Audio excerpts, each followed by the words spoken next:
దేవునికి స్తోత్రం. హల్లెలూయా. ప్రభువైన యేసు క్రీస్తు వారు లోకంలోనికి రావటము, ఆయన చనిపోవటము దేనికి అన్న సంగతులు మనం చూస్తూ ఉన్నాం.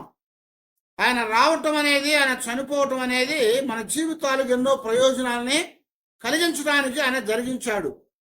అలాగే ఈరోజు కూడా మనం గమనిస్తే దేవుని లేఖనాల్లో ఎబ్రీయులకు రాసిన పత్రికలోనే 2వ అధ్యాయం 9-10 వచనాలు మనం చదువుదాము. దేవుని కృప వలన ఆయన ప్రతి మనుష్యుని కొరకు మరణము అనుభవించినట్లు దూతల కంటే కొంచెము తక్కువ వానిగా చేయబడిన యేసు మరణము పొందినందున మహిమా ప్రభావములతో కిరీటము ధరించిన వానిగా ఆయనను చూచుచూ ఉన్నాము. ఎవని నిమిత్తము సమస్తమును ఉన్నవో, ఎవని వలన సమస్తమును జరుగుచున్నవో ఆయన అనేకులైన కుమారులను మహిమకు తెచ్చుచుండగా వారి రక్షణ కర్తను శ్రమల ద్వారా సంపూర్ణునిగా చేయుట ఆయనకు తగును. హల్లెలూయా. ఇక్కడ దేవుడు పౌలు గారి ద్వారా ఒక చక్కటి విషయాన్ని మనకి జ్ఞాపకం చేస్తూ ఉన్నాడు. మన జీవితాల్లో దేవుని యొక్క పిల్లలుగా మనం ఉండాలని దేవుడు మనల్ని కోరుకున్నాడు. అలాగే దేవుని పిల్లలుగా ఉంటూ మాత్రమే కాదు, కానీ ఎల్లప్పుడూ కూడా మనము దేవుని యొక్క మహిమలోకి తేబడాలని ఆయన ఇష్టపడతా వచ్చాడు. దేవుని యొక్క మహిమలోనికి ఎందుకు తేవాలనుకుంటున్నాడో మనం గమనించినట్లయితే, దేవుడు ఆదిలోనే మానవ జాతిని, అంటే మానవులను సృజించినప్పుడు వారికి దేవుని యొక్క మహిమ, దేవుని యొక్క ప్రభావము ఇవ్వబడింది. ఆయన పోలిక చొప్పున ఆయన స్వరూపమందు మనుషుడు చేయబడ్డాడు. దేవుని పోలిక, దేవుని స్వరూపంలో చేయబడ్డాడంటే అర్థం ఏంటి? దేవునికి ఎలాంటి లక్షణాలు ఉన్నావో ఆ లక్షణాలు దేవుడు తను సృజించినటువంటి మానవునికి ఇచ్చాడు. కానీ ఏమైంది? పాపము చేయుట ద్వారా, దేవుని మాటని ధిక్కరించడం ద్వారా వాళ్ళందరూ కూడా ఏమైపోయారంటే ఇప్పుడు దేవుని మహిమను పోగొట్టుకున్నారు. అందుకొరకే పౌలు గారు రోమీయులకు రాసిన పత్రికలో 3వ అధ్యాయం 23వ వచనం ఏమని చెప్తున్నాడు మనకి? ఏ భేదమును లేదు, అందరూ పాపము చేసి దేవుడు అనుగ్రహించు మహిమను పొందలేకపోవచ్చు ఉన్నారు.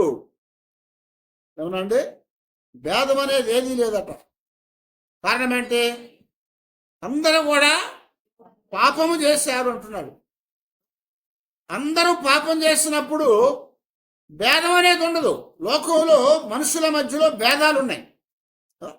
ఎక్కువ తక్కువ, ఉన్నవాడు లేనివాడు, అలాగే తెల్లవాడు నల్లవాడు, పురుషులు స్త్రీలు, పెద్దలు పిల్లలు, ఇలాగా అనేకమైన భేదాలు ఉన్నాయి.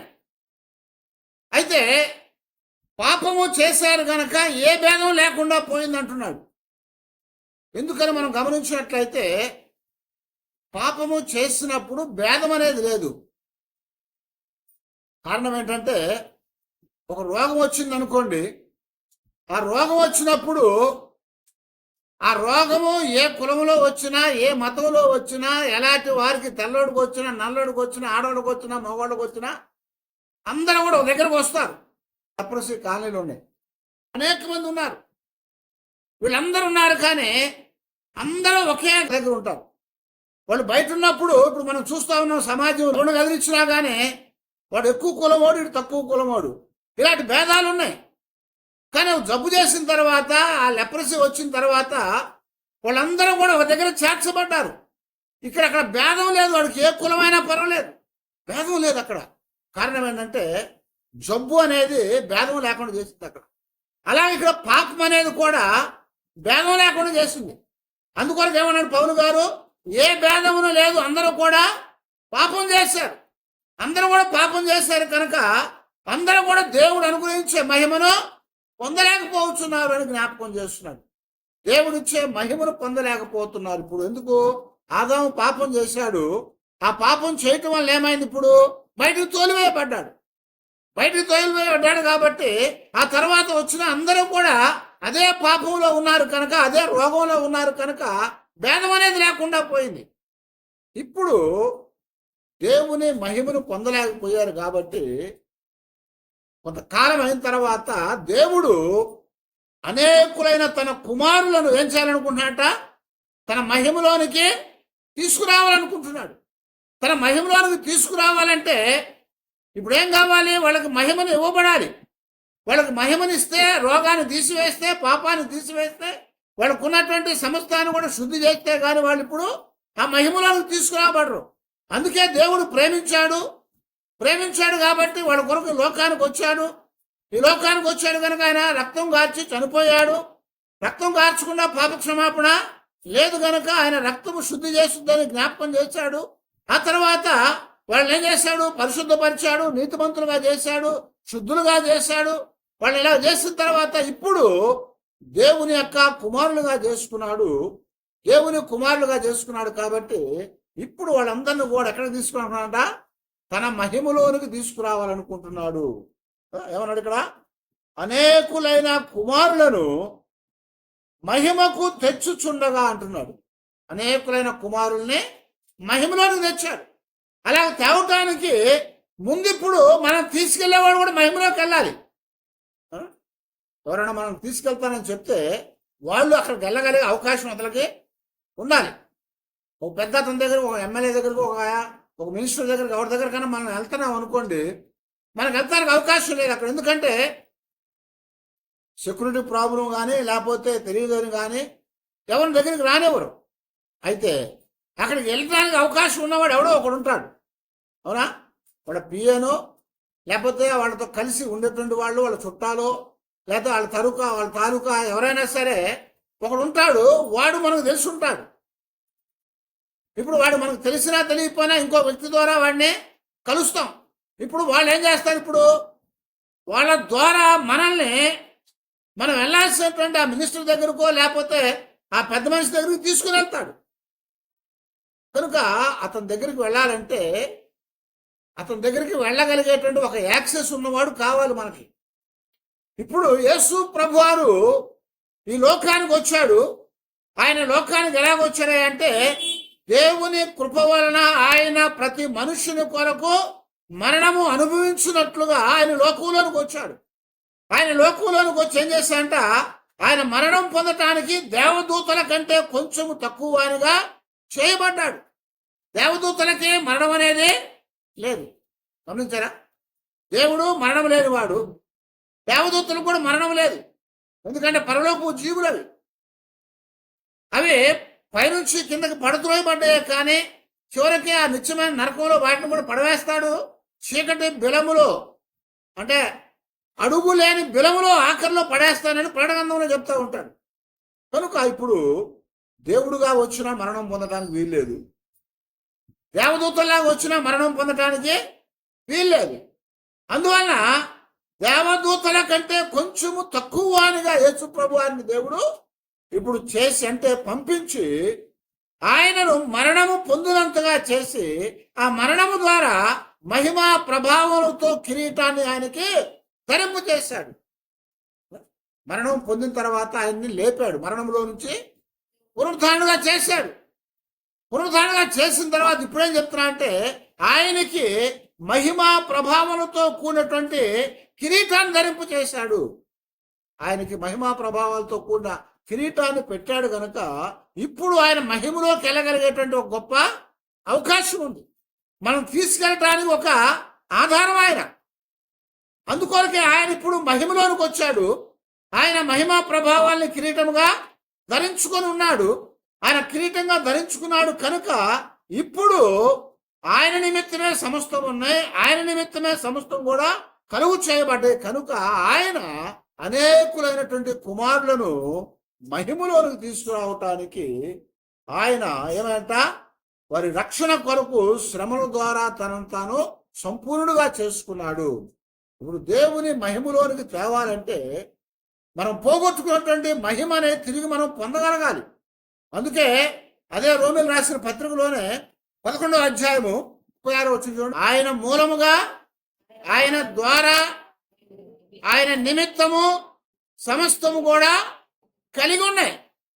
కాబట్టి ఇప్పుడు ఆయనకు యుగయుగములు మహిమ కలుగునుగాక అంటున్నాడు. ఇప్పుడు ఆయన మహిమ కలిగినటువంటి వాడుగా చేయబడ్డాడు. ఎందుకు? దేవునితో ఉన్నటువంటి ఆ గొప్ప భాగ్యం విడిచిపెట్టి వచ్చాడు. ఆయన దేవునితో సమానమైన వాడు. దేవునితో సమానమైన వాడు అంటే ఏంటి? నేను తండ్రి ఒకటే అని చెప్పాడు, ఏకమై ఉన్నామని చెప్పాడు. కనుక దేవునితో సమానమైన వాడు ఆయన. కానీ ఆ భాగ్యాన్ని విడిచిపెట్టి, ఆ మహిమను విడిచిపెట్టి ఆయన భూమి మీదకి వచ్చాడు. దేనికి? మరణం పొందటానికి. ఆ మరణం పొందటం ద్వారా తిరిగి మహిమలోనికి ఆయన చేర్చబడ్డాడు. పౌలు గారు చెప్పాడు మాట. యేసు ప్రభువారు చనిపోయి తిరిగి లెగవకపోతే మన విశ్వాసం వ్యర్థమే, మనం ప్రభువును నమ్మటం అనేది కూడా వ్యర్థమే, క్రైస్తవుడుగా ఉండటం అనేది అంతకంటే వ్యర్థం అని చెప్తాడు. దేవుడు పునరుద్ధానుడుగా మరణంలో వచ్చి లెగవకపోతే అన్నీ కూడా వ్యర్థమే. కనుక ఇప్పుడు ఆయన ఎందుకు వచ్చాడు భూమి మీద కంటే, ఆయన మహిమలో ఉన్నవాడని తెలియజేయటానికి వచ్చాడు. ముందు ఆయన మహిమలో ఉన్నవాడు కనుక, ఆయన జీవమై ఉన్నాడు కనుక, ఆయన తన ప్రాణాన్ని ఇవ్వటానికి తిరిగి తీసుకోవటానికి అధికారం కలిగిన వాడు కనుక ఆయన ఈ భూమి మీదకి వచ్చి ఆయన మరణము పొందాడు. ఎందుకంటే మహిమలోనికి రావటానికి. మరణం పొందకుండా మహిమలోనికి రారు. ప్రభువారు చనిపోకపోతే తిరిగి లేవలేడు. అలా కాబట్టి ప్రభువు చనిపోయాడు. అందుకని ప్రభువు చెప్పిన మాట ఏంటంటే, గోధుమ గింజ నేలలో పడితే గానీ, అది చనిపోతేనే గానీ అది తిరిగి ఫలించదని చెప్పారు. అలాగే ఇప్పుడు యేసు ప్రభువారు కూడా మరణము పొందకుండా మహిమలోనికి రాడు. మరణం పొందకపోతే తిరిగి లేచేటువంటి అవకాశము లేదు. తిరిగి లేచే అవకాశం లేదు. అందుకొరకే ఆయన మరణము పొంది తిరిగి మహిమలోనికి రావటానికి ఆయన సిద్ధమయ్యి భూమి మీదకి వచ్చాడు. కాబట్టి ఇప్పుడు ఆయన మన నిమిత్తము అనేకులను మహిమలోనికి తీసుకురాబోతా ఉన్నాడు. అనేకమైన కుమారులను మహిమలోనికి తేవటానికి ఆయన మరణాన్ని పొందాడని చెప్తున్నాడు. ఆయన మరణాన్ని పొందాడు. అందుకే ఇక్కడ మనం చూస్తూ ఉంటే యోహాను సువార్తలో 17వ అధ్యాయంలో 22వ వచనంలో ప్రభు చక్కటి ప్రార్థన చేశాడు. మనము ఏకమై ఉన్నలాగున వారును ఏకమై ఉండవలనని నీవు నాకు అనుగ్రహించిన మహిమను నేను వారికి ఇచ్చితిని. హల్లెలూయా. ఏం చెప్పండి? నీవు నాకు అనుగ్రహించిన మహిమను నేను వారికి ఇచ్చితిని. ఎవరికిచ్చాడు? ఎవరికిచ్చాడు మహిమని? అనేకులైన కుమారులకి. శిష్యులతో మాట్లాడుతూ ప్రభువారు చెప్పాడు ఈ మాట. తండ్రికి ప్రార్థన చేశాడు. తండ్రి, నేను నువ్వు ఒకటే ఉన్నాము. నువ్వు నన్ను మహింపరిచావు, నన్ను భూలోకానికి పంపించావు. నేను వచ్చి ఇదిగో నీవు నాకు ఇచ్చిన వీరిని నేను బలపరిచి వారిని కూడా మనిద్దరం ఎలాగ ఏకమై ఉన్నామో నేను వారు కూడా ఏకమై ఉండులాగున నీవు నాకు ఇచ్చిన మహిమ నేను వాళ్ళకి ఇస్తున్నానని చెప్పాడు. దేవుడు భూమి మీద యేసు ప్రభువుని పంపించి ఆయనకి మహిమనిచ్చాడు. ఆయన పొందిన మహిమ ఇప్పుడు ఏం చేయబడతా ఉంది? ఆయన పిలిచినటువంటి శిష్యులకి ఆయన ఇచ్చాడు. ఇప్పుడు తండ్రి కుమారుడు ఏకమై ఉన్నారు. కుమారుడు విశ్వాసులు ఏకమై ఉన్నారు. తండ్రి కుమారుడికి మహిమనిచ్చాడు. కుమారుడు ఆ మహిమను మనతో పంచుకున్నాడు. ఆ మహిమను మనతో పంచుకున్నాడు కాబట్టి ఇప్పుడు ఆ మహిమలోకి మనం తీసుకెళ్తానికి అవకాశం ఉన్నది అని చెప్తున్నాడు. ఆ మహిమలోకి మనం తీసుకెళ్లేటువంటి అవకాశం ఉందన్నమాట. అందుకొరకే నీవు నేను ఏకమై ఉన్నలాగున నేను వారు కూడా ఏకమై ఉండేటట్లుగా నీవు నాకు ఇచ్చిన మహిమను నేను వారికి ఇవ్వబోతున్నాను. నేను వారికి ఇస్తున్నాను. ఎందుకు ఇచ్చాడు? ఆయన ప్రేమించాడు కనుక, ఆయన తిరిగి తన మహిమలోనికి మనం చేర్చాలనుకున్నాడు కనుక ఆయన ఆ మహిమను మనకిచ్చాడు అని జ్ఞాపకం చేస్తున్నాడు. అందుకే ఇదే రోమిలు రాసిన పత్రికలో మనం చూస్తూ ఉంటే రోమ పత్రిక 5వ అధ్యాయం 2వ వచనం అంటున్నాడు కదా, మరియు ఆయన ద్వారా మనము విశ్వాసము వలన ఈ కృపయందు ప్రవేశము గలవారమై అందులో నిలిచి ఉండి దేవుని మహిమను గూర్చిన నిరీక్షణను బట్టి అతిశయపడుచు ఉన్నాము. హల్లెలూయా. అవునండి. మరియు ఆయన ద్వారా మనము విశ్వాసం వలన ఈ కృపయందు ప్రవేశించగలవారమై అంటున్నాడు. ఎవరి ద్వారా ప్రవేశించాలి కృపలోనికి? యేసుక్రీస్తు వారి ద్వారా. ఎందుకంటే రోమపత్రం చెప్పినట్టుగా ధర్మశాస్త్రం మోషే ద్వారా ఇవ్వబడింది, కృప యేసుక్రీస్తు వారి ద్వారా ఇవ్వబడింది. ధర్మశాస్త్రాన్ని దేవుడు ఇచ్చాడు, ఎవరి ద్వారా? మోషే ద్వారా ఇచ్చాడు. కృప కూడా దేవుడు ఇచ్చాడు, ఎవరి ద్వారా? యేసు ప్రభు వారి ద్వారా. అందుకే ఇక్కడ చెప్పినట్లుగా ఆయన ద్వారా, అంటే యేసుక్రీస్తు వారి ద్వారా మనము విశ్వాసం వలన ఈ కృపలో ప్రవేశము గలవారమై అందులో నిలిచి ఉండి దేవుని మహిమను గూర్చిన నిరీక్షను బట్టి అతిశయపడుతున్నాము. యేసు క్రీస్తు వారిలోకి మనం తేబడితే, ఆయనలో మనం నిలబడి ఉంటే, ఆయన మరి మహిమలోకి మనం తీసుకొని రాబోతా ఉన్నాడు. ఆయనలో నిలబడితేనే ఆయన మహిమలోకి మనల్ని తెస్తాడు. అందుకే ప్రభు యోహాను సువార్తలో 15వ అధ్యాయంలో చెప్పాడు కదా, ఏమన్నాడు? ద్రాక్షావళి గురించి చెప్తా, నేను ద్రాక్షావళిని, మీరు తీగలు, మీరు నాలో అంటుకట్టబడి ఉంటే తప్ప మీరు ఫలింపరని చెప్పారు.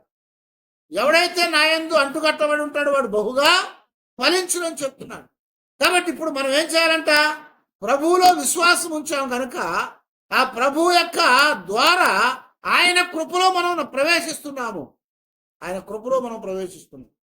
ఆయన కృపలో మనం ప్రవేశించాం కాబట్టి ఇప్పుడు ఆయన మహిమ గలవాడు కనుక ఆ మహిమలోనికి మనం తీసుకుని వస్తున్నాడు కనుక ఆ మహిమలో నిరీక్షణ కలిగినటువంటి వారమై ఏం చేస్తున్నామట? అతిశయపడుతున్నాము. అది అతిశయమే కదా. పాపం వల్ల వచ్చిన జీవితం మరణం అయితే ఆ మరణం ద్వారా బయటికి తోలివేయబడి చచ్చిపోయాడు. ఆ చచ్చిపోయిన వాడిని ఇప్పుడు తిరిగి లేపి వాడికి మరలా మహిమనిచ్చి ఆ మహిమ ద్వారా మళ్ళీ ఎక్కడికి తీసుకెళ్తున్నాడు? ఎక్కడి నుంచి అయితే తోలివేశాడో అక్కడికి తీసుకెళ్తున్నాడు. ఇప్పుడు దేవుడు తన సన్నిధిలో నుంచి తోలివేశాడు.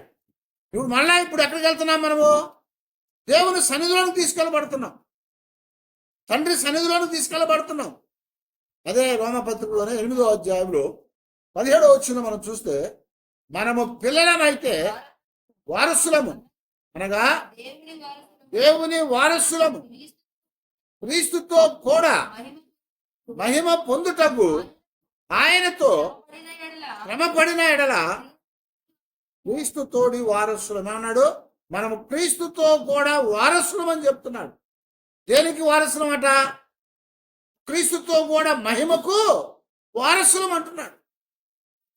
క్రీస్తుతో కూడా మహిమలోనికి మనము వారసులమే. మనం చెప్పుకున్నాం కదా, వారసత్వం అనేది తల్లిదండ్రుల దగ్గర నుంచి మనకి వచ్చేది. ఆ వారసత్వము వాడు ఎంత సంపాదిస్తే అంత వస్తుంది మనకి. తండ్రి మహిమ కలిగిన వాడు ఆ మహిమను తన కుమారుని ద్వారా భూమి మీదకి పంపించాడు. ఇప్పుడు ఆయన యందు విశ్వాసం ద్వారా కృపలోనికి మనం ప్రవేశపెట్టి దేవుని పిల్లలుగా చేశాడు. దేవుని పిల్లలుగా చేశాడు కనుక ఇప్పుడు మనము కూడా ఎవరమయ్యాము? వారసులుగా చేయబడ్డాం. వారసులుగా చేయబడ్డామంటే ఆయన మహిమకు వారసుడు. దేవుడు ఎవరు? మహిమకు వారసుడు. మహిమోన్నత స్థలముల్లో నివసించువాడా అంటారు. ఎక్కడ నివసిస్తాడు ఆయన? మహిమోన్నతమైన స్థలాల్లో నివసించేవాడు. మనం ఎక్కడ నివసిస్తున్నాం? పాప సంబంధమైన భూమి నివసిస్తున్నాము. అయితే మహిమోన్నత స్థలముల్లో నివసించేటువంటి ఆ దేవుని దగ్గరికి మనం తీసుకెళ్ళటానికి ఇప్పుడు యేసు క్రీస్తు వారు ఈ లోకానికి వచ్చి ఆయన శ్రమపడి ఆయన మరణించి ఆయన మరణము ద్వారా తండ్రి అయిన దేవుని మహిమలోనికి మనల్ని చేర్చబోతున్నాడు. అలాగా చేర్చటానికి మన జీవితాల్లో ఆయనందు విశ్వాసము ద్వారా ఆ కృపలో ప్రవేశపెట్టబడుతున్నాం. ఎవరైతే ఆ కృపలో ప్రవేశిస్తారో వారు మాత్రమే దేవుని యొక్క మహిమలోనికి తీసుకుపోబడతారు. ఆయనందు విశ్వాసం లేకపోతే, ఆ కృపలో ప్రవేశించకపోతే దేవుని దగ్గరికి వెళ్ళలేం మనం. ఎబ్రిపత్రులు చాలాసార్లు మనం చెప్పుకున్నట్టుగా 11:6 ఏమన్నాడు? విశ్వాసము లేకుండా దేవునికి ఇష్టలుగా ఉండటము అసాధ్యం. విశ్వాసం లేకుండా దేవునికి ఇష్టలుగా ఉండటం అనేది అసాధ్యం అని చెప్పారు. కాబట్టి ఇప్పుడు మనము దేవుని యందు విశ్వాసం ఉంచాం కాబట్టే దేవుని కృపలో ప్రవేశించగలుగుతున్నాం. ఆ కృపలో మనం ప్రవేశించాం కాబట్టి మహిమకు తేబడతా ఉన్నాం. మహిమకు తేబడతా ఉన్నాం. లేకపోతే ఆ మహిమ అక్కడ ఉన్నా మనం చూడలేం. మోషే దేవుని పర్వతం మీదకి వెళ్ళి కిందకు వచ్చాడు. కిందకు వచ్చినప్పుడు ఏమైంది? అయ్యా నీ మహిమను చూడాలి, నీ మహిమను చూడాలని గొడవ పెట్టాడు మోషే. నువ్వు చూస్తే చచ్చిపోతారో నాయన అని దేవుడు చెప్పినా కానీ వినలేదు. సరే అయితే నుంచోని బండ సందులు నిలబెట్టి చేయడ్డం పెట్టి దాటి వెళ్ళాడు. దాటి వెళ్ళినప్పుడు ఏమైంది? ఆ వెలుగు మహిమ ఆ బండ సందులో ఉన్నటువంటి మోషే మీద దేవుని వేళ సందులో కొండ వెళ్ళి పడిందట వెలుగు. ఆ కొంచెం వెలుతురు పడితేనే దగదగా మెరిసిపోతా వెలిగిపోతా ఉన్నాడు మోషే. ఆ వెలిగిపోతా ఉన్నవాడు దేవుడిచ్చిన పలకలు తీసుకొని కిందకు వస్తా ఉండే. లేక కింద ఉన్న జనము ఏం చేస్తున్నారు? అయ్యో మోషే నీ ముఖం చూడలేకపోతున్నాం, కప్పుకోమంటున్నారు. కారణం ఏంటి తెలుసా? ఆయన మహిమలో నుంచి వస్తున్నాడు, వీళ్ళు పాపంలో ఉన్నారు.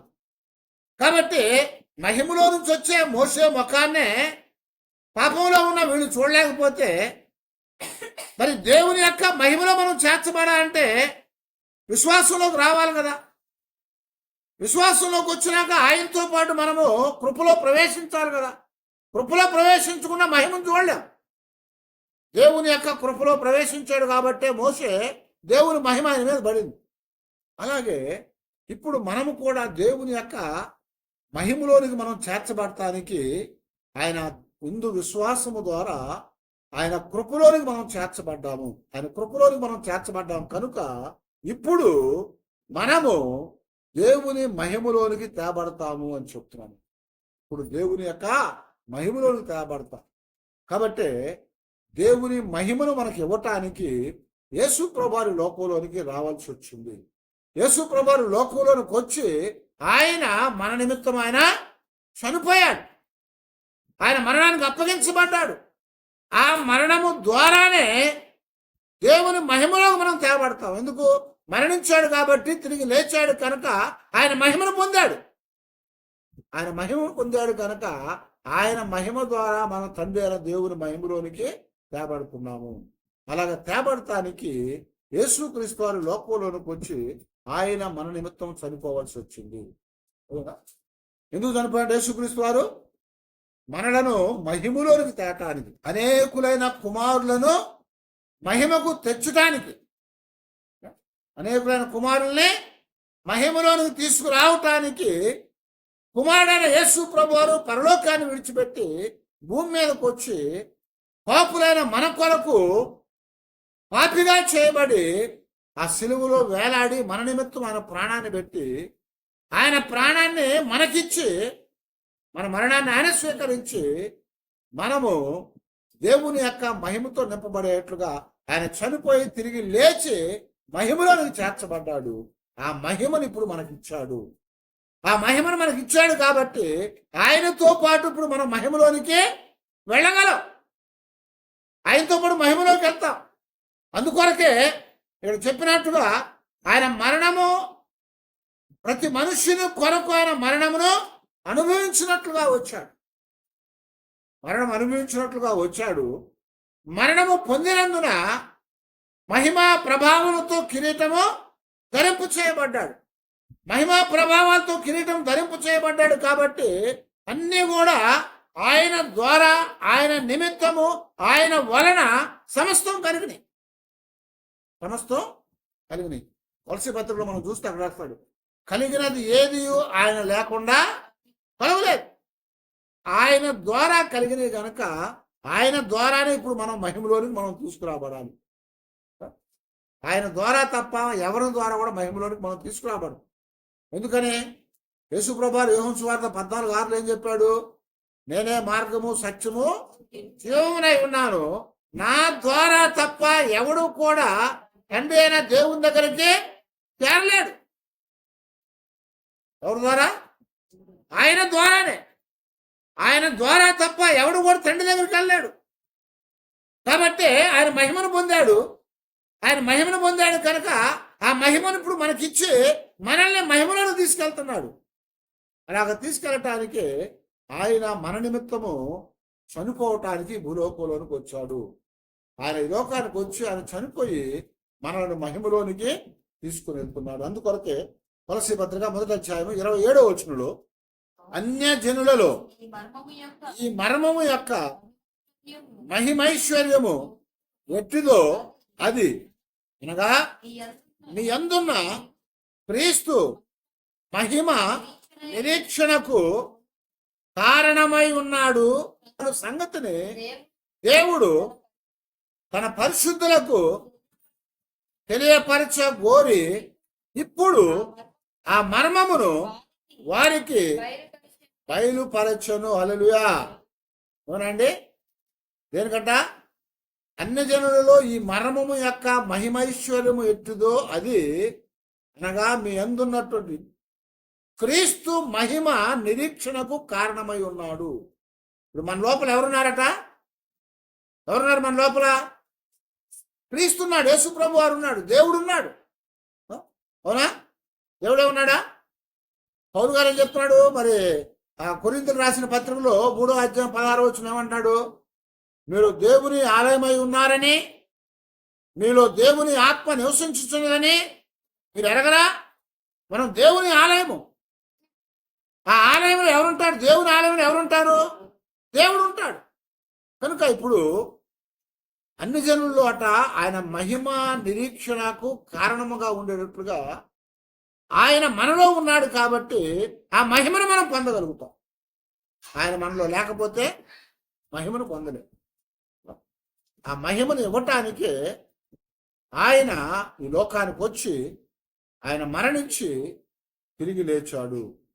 ఆయన చనిపోవటం ద్వారా మనము ఇప్పుడు దాకా చెప్పుకున్నట్లుగా ఆయన ప్రేమని రుచి చూసాము. ఆ ప్రేమ తర్వాత ఆయన మనకిచ్చినటువంటి ఆ రక్షణ చూసాము. ఆ రక్షణ తర్వాత మన జీవితాల్లో మరి దేవుని యొక్క సన్నిధిలో నీతిమంతులుగా చేయబడ్డాము. ఆ తర్వాత పరిశుద్ధులుగా చేయబడ్డాము. దేవునితో సమాధానపరచబడ్డాము. మరణం యొక్క బలము గల వాని చేతిలో ఉంచి మనము విడిపించబడ్డాము. ఆయనే మనకు మార్గంగా వచ్చి ఆయన ద్వారా తప్ప తండ్రి దగ్గరికి వెళ్తానికి అవకాశం లేదని చెప్పి ఆయన ద్వారా మనల్ని దేవుని ఎద్దకు తీసుకుని వచ్చాడు. దేవుని ఎద్దకు తెచ్చి ఏం చేశాడు? ఇప్పుడు నిత్య జీవాన్ని ఇచ్చాడు. ఆ నిత్య జీవాన్ని ఇచ్చాడు కాబట్టి ఇప్పుడు మనకేమైంది? కుమారత్వాన్ని పొందాము. ఆ కుమారత్వాన్ని పొందటం ద్వారా మరి ఆ రక్షణ కర్త ద్వారా మనకు రక్షణ అనుగ్రహించడానికి ఆయన మరణించాడని, దాని ద్వారా ఇప్పుడు మన జీవితాల్లో మనము దేవుని యొక్క సన్నిధిలో ఆయన మహిమలోనికి తీసుకురాబడ్డామని చెప్పు. ఆయన మహిమలోనికి తీసుకురాబడ్డాం కనుక ఆ మహిమ కూర్చున్నటువంటి మర్మము గొప్పది. ఆ మర్మాన్ని ఇప్పుడు ఎవరికి చెప్పాడట? మనకు తెలియజేస్తున్నాడు. ఏంటా మర్మము? తండ్రి కుమారుడు ఏకమై ఉన్నారు. తండ్రి కుమారునికి మహిమనిచ్చాడు. కుమారుడు శిష్యులు అంటే ఆయన యందు విశ్వాసం ఉంచిన వారు ఏకమై ఉన్నారు. తండ్రి కుమారుడికి ఇచ్చిన మహిమ కుమారుడు తన యందు విశ్వాసం ఉంచిన వారికి ఆ మహిమనిచ్చాడు. ఆ మహిమనిచ్చి ఏం చేశాడు? ఆయన ఏ భేదము లేకుండా పాపం చేసి దేవుడిచ్చిన మహిమను మనం పోగొట్టుకున్నాం కనుక ఆ మహిమను మనకి ఇవ్వటానికి ఆయన భూమి మీదకి వచ్చి మానవుడుగా పాపం లేనివాడు అయినప్పటికీ కూడా మన పాపాన్ని ఆయన భరించి మన కొరకు సిలువలో మరణించి ఆయన రక్తాన్ని కార్చి ప్రాణాన్ని ఇచ్చి మన కొరకు ఆయన చనిపోయాడు. ఆయన చనిపోయిన తర్వాత తిరిగి లేచి ఆయన మహిమలోనికి వెళ్ళాడు. ఇప్పుడు మనము కూడా ఆయనతో పాటు మహిమలోనికి చేర్చబడటానికి ఆయన మరణించవలసిన ఆవశ్యకం ఉన్నది అని చెప్పి మరణించడము తప్పదు. యేసు ప్రభువు మరణించకపోతే మహిమ అనేది లేదు.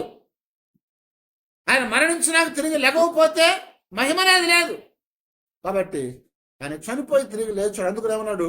మనము కూడా క్రీస్తుతో పాటు శ్రమ పడిన ఎడల ఆయనతో పాటు లేపబడతాము. ఆయనతో పాటు లేపబడినట్లయితే ఆయన వెళ్ళిన మహిమ, ఆయన కలిగిన మహిమను మనం కలిగి ఉంటాము. ఆయన మహిమ కలిగి ఉన్నాడు కాబట్టి మనం కూడా మహిమను కలిగి ఆయన వెళ్ళేటువంటి మహిమలోనికి మనము కూడా ఆయనతో పాటు వెళ్ళగలుగుతాము. అలాగ వెళ్ళటానికి యేసు ప్రభువు లోకంలోనికి వచ్చారు. ఆయన మన కొరకు చనిపోయారు. ఆయన మహిమలోనికి మనం తీసుకుని వెళ్తున్నారు. ఆ మహిమలో నిత్యత్వంలో మనం కూడా ఆయనతో పాటు ఉండాలని కోరుకొని ఆయన మన కొరకు చేసిన త్యాగాన్ని మనం జ్ఞాపకం చేసుకొని దేవుడిని స్తుతించి దేవుడిని మహింపరచు.